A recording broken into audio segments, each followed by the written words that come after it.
Good day to you. Can you introduce yourself? Good day, ma'am. I am Jackie Noel Lascota. I live in Lantag, Tagudin, Ilocos Sur. I am 23 years old. I am married and I have 2 children. The younger one is 6 months old and the elder one is 5 years old. I live in Lantag, Tagudin, Ilocos Sur. Okay. Why do you want to work in Hong Kong? I want to work in Hong Kong to help my family and to help my children, to send them to school and send them money for their everyday living. Okay. Do you have experience work abroad before? None, ma'am. But I have work experience here in the Philippines. So, how many experience do you have here in the Philippines? I have 2 work experience here in the Philippines. Okay, so your first experience, what is your duties and responsibilities? I take care of 3 months old baby and 3 years old child. And I do household chores like washing, cleaning, taking care of pets, and cooking. Okay, so how about on your second experience? What is your duties and responsibilities? I also take care of 2 children. They are 8 years old and 14 years old.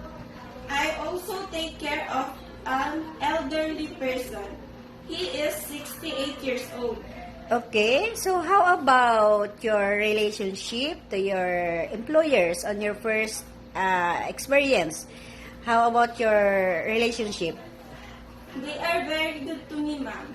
Okay, so how about your second experience, the elderly one, right? You take care of elderly.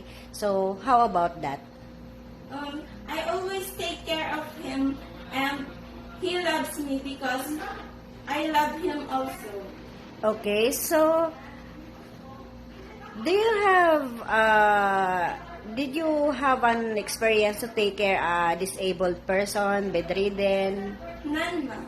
Okay, so how about the babies? What are you going to do if the baby is crying?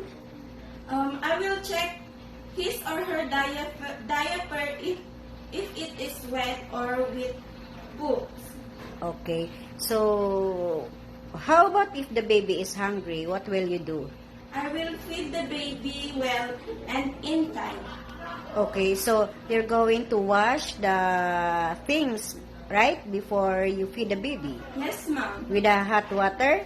Yes, ma'am. I will give him or her proper hygiene also. Okay.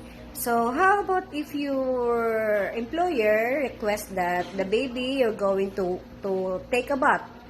What will you do? What is the first thing? First, I will check if the water is cold or hot or just exact for the baby. Okay, so you're not going to wash the baby the cold water because the baby is getting sick. Okay? Yes, ma'am. So, how about your husband? You're going to work in Hong Kong, right? Yes. Is it okay? Yes, ma'am. He will be able to take care of our 2 children. Okay, very good. So, if the baby is sick, what will you do? I will first give him or her hot compress and I will call my madam for the medication. Okay, so very good. Do you know how to sing a nursery rhyme song? Yes, ma'am. Can you give me an example? Yes, ma'am. Head, shoulders, knees and toes, knees and toes. Head, shoulders, knees and toes, and eyes and ears and mouth and nose. Head, shoulders, knees and toes. Okay. So, can you promise not to mention about money to your employer? Of course, ma'am. Okay. Can you promise to finish your 2 years contract? Yes, ma'am. Can you promise not to have a conversation with your employer? Yes, ma'am. Okay. So, before we end of this interview, can you give me a big smile?